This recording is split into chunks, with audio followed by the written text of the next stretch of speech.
needs to. I just want to talk a little bit about the 21 months we've had in terms of the challenges and opportunities within the company. But as Hussein said, one of the great things we've done is we've got a really strong leadership team inside Techworks now. And I'm delighted that they're all here today. So you'll be able to meet all of them. John Moore, who's our longest standing employee and has actually guided us through and has been tremendous help to me to understand what it actually means to run an organisation like this. So John's here today. John's our COO and also looks after our IOTSF community. Gillian Hughes joined us about 18 months ago. They're known as the pandemic babies now because they joined us through the pandemic.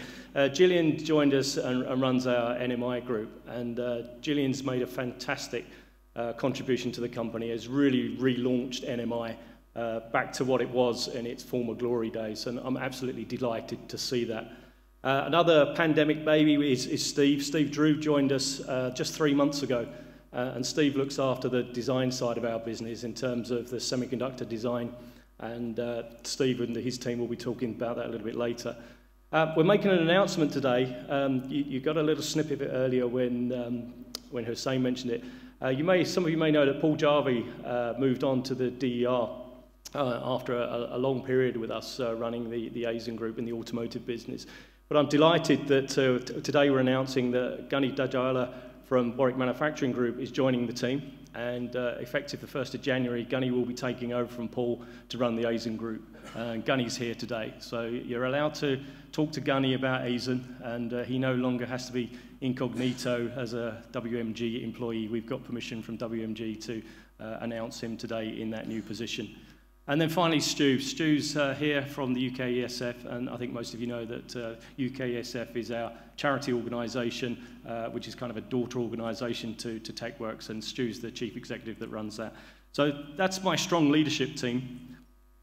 Our mission hasn't changed. We continue to want to build deep tech communities that work in collaboration together to strengthen the tech sector in the UK. That's what we're about. We're a not-for-profit business, as you all know, and this slide I put up 2 years ago, and I just wanted to share with you that this hasn't changed. We want to continue to build connected communities. So the world really has changed in the last 21 months. We've had a global pandemic, we've had significant focus on the challenges of climate change, we've had Brexit in the UK, and increases in cyber threats. And for the deep tech sector, and particularly for Techworks, we've seen both issues and opportunities.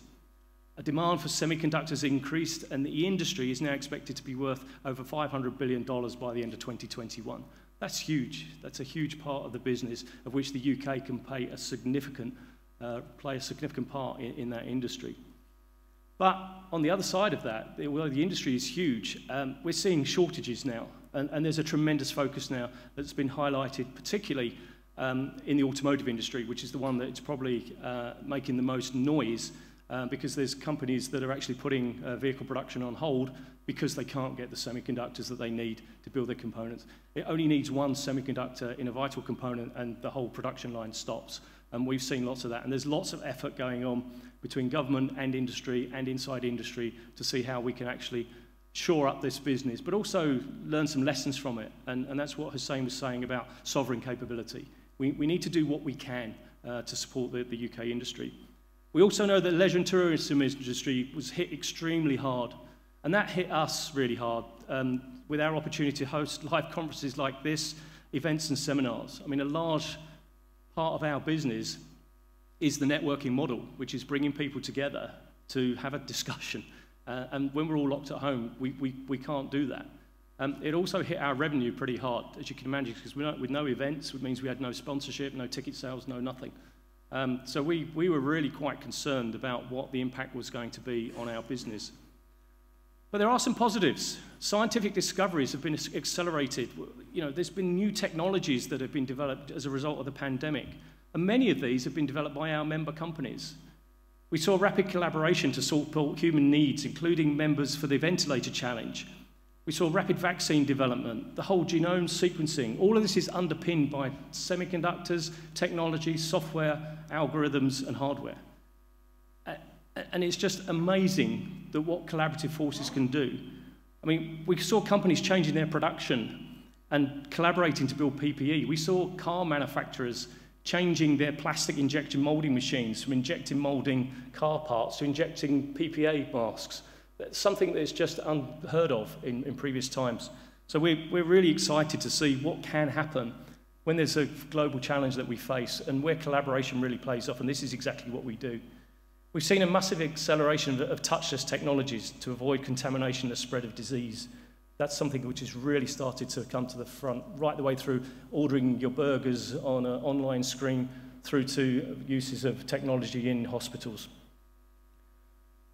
And what we've seen is that we've seen the introduction of some new collaborative technology groups to address some of the challenges that we see in climate change, including ASEAN's Clean and Connected Mobility Group, the More Power Electric Powertrain work stream that's looking at the electrification of automotive vehicles, and NMI's support for the greener manufacturing process and the smart design of secure and greener semiconductors.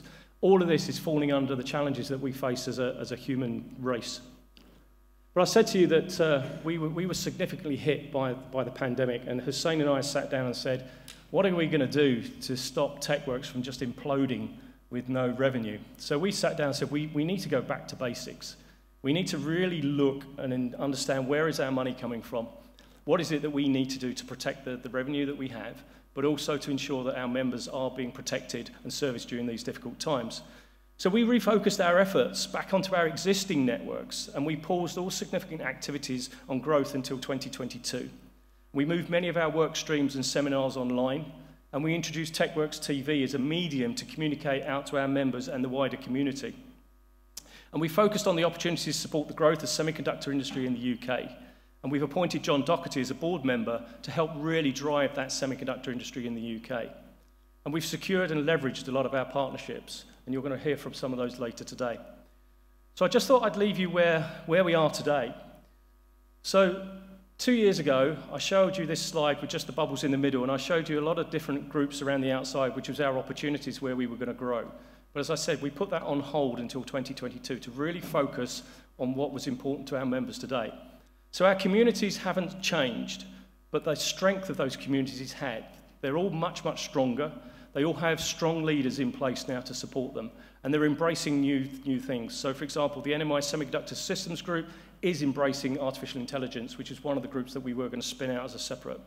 You'll see I've moved power electronics out there. When I showed you this slide last time, power electronics was a community inside the Techworks family. But what we did was we understood that power electronics had more or less achieved its goal, which was to originally create the Stevenson Challenge, and then that rolled into what became the DER, the Driving the Revolution. So Paul Taylor is now running the power electronics group with the DER guys, and we're just kind of keeping that on a watching brief. And as I mentioned earlier, Stu continues to look after the development of technology skills by bridging the gap between industry and our universities through the UK ESF. I mentioned our partners. These are just some of our partners that we've got in place that are really important to us, and these are the ones that we have formal agreements in place. So the Automotive Council is a group that we work very, very closely with within ASEAN, as well as the Zengzik guys looking at the CAM models and the automated mobility. The Global Underwater Hub is maybe one that you don't recognise. This was previously known as Subsea UK. So this is an organisation that represents the underwater industry and the technology for underwater industries. And we recognised that when we were talking about electric cars and artificial intelligence, that they were looking at the same things but for underwater applications. So we decided to join forces. So the Global Underwater Hub are a recognised partner of Techworks. We also signed an MOU earlier in the year with Silicon Catalyst, which is a US-based company that's looking to invest in small startup companies in the UK. And we thought that was an ideal partnership. And Sean Rudman, who runs the Silicon Catalyst Group in the UK, is here today. And then over on the NMI side of it, the business that Gillian looks after, we've got two major collaborative engagements. One is with SEMI, which is probably the largest semiconductor representative body in the world. And you'll be hearing from Laith later today, who's the president of SEMI. He's going to be joining us. And then Advantage, who are a company which we have partnered with to really ensure that all the semiconductor business is represented in the greenest way that we can by looking to maximize energy reduction, to try and look at making sure that we reduce emissions through the semiconductor manufacturing process. So just looking forward, we will continue to ensure that our members are being served and that they continue to get value from the membership through the collaborative working. We will start to move forward with our plans for growth in 2022, particularly around supporting the artificial intelligence development in the UK. We will continue to fight for the protection of technology from cyber threats through the IOTSF, and we will continue to build leverage our global partners. And we will continue to work with the UK government and champion a strategy for the UK semiconductor industry to support growth of industry in the UK. And with that, I'd like to welcome to the stage and hand over to Lord Grimstone. Please welcome Lord Grimstone to the stage. Thank you.